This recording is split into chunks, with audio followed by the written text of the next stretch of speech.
पहले one day international match में दूसरी गेंद पर 0 रन पर ही आउट हो गए। लोगों ने सोचा कि बच्चा है 16 साल का, अभी तो नया है खेल में, लेकिन किसको पता था कि ये इंसान जिद्दी इंसान है और इसी जिद्दी इंसान को बाद में क्रिकेट का भगवान माना गया। और सेंचुरी की हाफ सेंचुरी और हाफ सेंचुरी की सेंचुरी भी लग जाती अगर ये खिलाड़ी 8-10 मैच और खेल लेता तो। जीरो से जिद्दी बन गए, जिद्दीपन ने हीरो बना दिया, जिद ने जीरो और हीरो के बीच में एक पुलिया बना दी। दुनिया के कई रिकॉर्ड तोड़ डाले इन्होंने। एक सामान्य कद के खिलाड़ी किसी खेल के भगवान कैसे बन गए? अब क्या कहें इनके बारे में। बच्चा बच्चा जानता है, बड़ा बुजुर्ग जानता है। उनकी जिद ने उनको 16 साल की उम्र में इंटरनेशनल टीम में जगह देकर मैदान में उतार दिया। एक क्वेश्चन पूछूंगा मैं आज, तुम अपनी लाइफ में कितना बड़ा पाना चाहते हो? अब वो चाहे सफलता हो, पैसे हो या फिर नाम हो, सोच के बताओ। अल्बर्ट आइंस्टीन जितना बड़ा, जिनका नाम अभी तक किताबों में चलता आ रहा है, और जब तक इस पृथ्वी पर जीवन रहेगा और जब तक विज्ञान है ना, तब तक अल्बर्ट आइंस्टीन की छाप कोई विज्ञान की किताब से नहीं हटा सकता। अरे पृथ्वी भी रहे या ना रहे, लेकिन उनके साइंस के फॉर्मूले तो हमेशा ही सच रहेंगे। ऐसा कैसे हुआ? स्कूल में मंदबुद्धि कहा जाने वाला विद्यार्थी इतना बड़ा इंसान कैसे हो सकता है? क्योंकि उनमें जिद थी कि मैं अपने हिसाब से पढ़ूंगा, अपने हिसाब से खोजूंगा। जिद थी कि बस करता रहूंगा। बनना चाहते हो इतना बड़ा? वापस आते हैं अपने कंट्री में। ज्यादा पुरानी बात नहीं है, रतन टाटा जी ने एक कार लॉन्च की इंडिया में, नहीं चली, घाटा होने लगा। जब ज्यादा घाटा होने का अंदेशा हुआ तो अपना कार व्यापार बेचने चले गए किसी और कंपनी के पास ताकि और लॉस ना हो। वहां मीटिंग करी, मीटिंग में जवाब मिला कि जब आपको कार व्यवसाय के बारे में जानकारी नहीं है तो क्यों करते हो कार व्यापार? डील वहीं पर छोड़ दी। वापस आते टाइम रास्ते में सोचते रहे कि बहुत हो गई बेइज्जती, अब मैं दिखाता हूं कि टाटा क्या चीज है। मेहनत करी, तगड़ा बिजनेस मॉडल बनाया और गजब की कार इंडस्ट्री खड़ी कर दी। 10 साल बाद वही कंपनी जिसकी मीटिंग में उनकी इंसल्ट हुई थी, उस कंपनी में भी तगड़ा लॉस हुआ। रतन टाटा जी ने उनको ऑफर दिया कि बेचना चाहते हो, अब कंपनी बेचना चाहते हो, बताओ मैं खरीद लूंगा। और वो कंपनी उन्होंने अपने नाम कर ली। ये होती है जिद कि ऐसा क्या है जो मुझ में नहीं है। क्या था इन सब लोगों में कॉमन? एक जिद कि नहीं रुकूंगा, करता रहूंगा,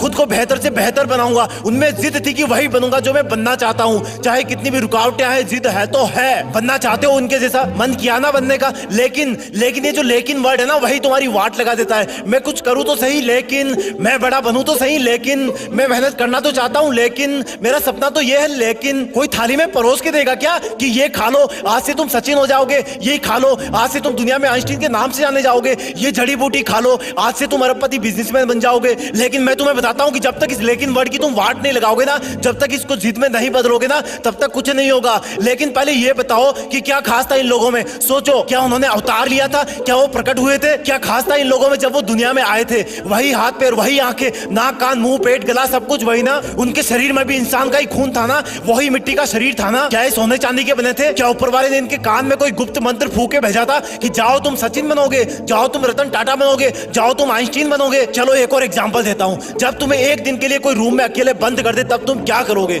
जब तुम्हें एक हफ्ते के लिए रूम में बंद कर दे तब तुम क्या करोगे? और टाइम पीरियड बढ़ाऊं, जब तुम्हें 1 महीने के लिए रूम में अलग थलग बंद कर दे तब तुम क्या करोगे? नहीं, अभी भी नहीं हुआ। अगर तुम्हें 1 साल के लिए किसी काल कोठरी में बंद कर दिया जाए तब तुम क्या करोगे? जान निकल जाएगी ना। अब मैं तुम्हें एकदम से कहूं कि नहीं यार, तुम्हें तो 27 साल तक जेल में रहना है, तो तुम तो जीने की उम्मीद ही छोड़ दोगे ना, क्योंकि बाहर आओगे तब तक शरीर कमजोर पड़ जाएगा, आंखें धुंधली हो जाएगी, तुम्हारे कई बुजुर्ग रिश्तेदार परलोक सिधार जाएंगे, शायद तुम्हारी पर्सनल लाइफ भी तहस नहस हो जाएगी। लेकिन क्या कोई सोच सकता है कि एक इंसान को 27 साल जेल में रहना पड़ेगा, और जब वो महान हिम्मत वाले इंसान जेल से बाहर आएंगे तो उनके आने के 5 साल के अंदर ही साउथ अफ्रीका के राष्ट्रपति बना दिए जाएंगे? क्या बोलोगे इनको? कोई शब्द नहीं है इनकी जिद के आगे। अब यही सोचोगे ना कि उनका तो कोई जुगाड़ होगा। अरे यार, जुगाड़ होता तो वो जेल में ही क्यों जाते? ये सोचोगे ना कि उनको जेल में कोई अच्छा खाना पीना मिल रहा होगा जिससे वो स्वस्थ रहे होंगे। अरे यार, क्या मिलता होगा उनको जेल में? पूरी दुनिया ने एक जिद वाले कैदी इंसान को किसी देश का चहेता राष्ट्रपति बनते देखा।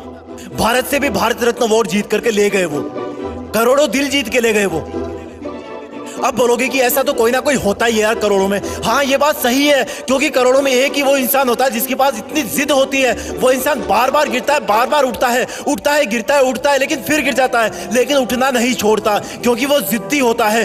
जिद, सिर्फ एक जिद होती है उनमें, बाकी सब सेम होता है। वो हम सब जैसा ही पैदा होता है, लेकिन जब दुनिया से जाता है ना, तो दुनिया का बच्चा बच्चा उनको मिस करता है। हर न्यूज चैनल, हर अखबार उनके जाने का गम करता है कि हमने एक महान इंसान को खो दिया। अब शायद कोई ऐसा नहीं कर पाएगा, क्योंकि वो मानव से महामानव बन जाता है, क्योंकि वो मेहनत करने की हदें पार कर जाता है, काम करते रहने की जिदें पार कर देता है। वो एडिसन की तरह बल्ब बनाने के लिए हजारों बार फेल हो जाता है, लेकिन फिर भी जिद करता है कि रुकना मेरा काम नहीं, जब तक यमराज ना आ जाए तब तक आराम नहीं। यमराज भी आएंगे तो बोलूंगा कि सर थोड़ी सी मेहनत और कर लेने दो प्लीज। जिद मत छोड़ना मेहनत करने की, हद पार कर जाना जिद करने की, तभी बनोगे महान, तभी रखेगी दुनिया तुम्हें।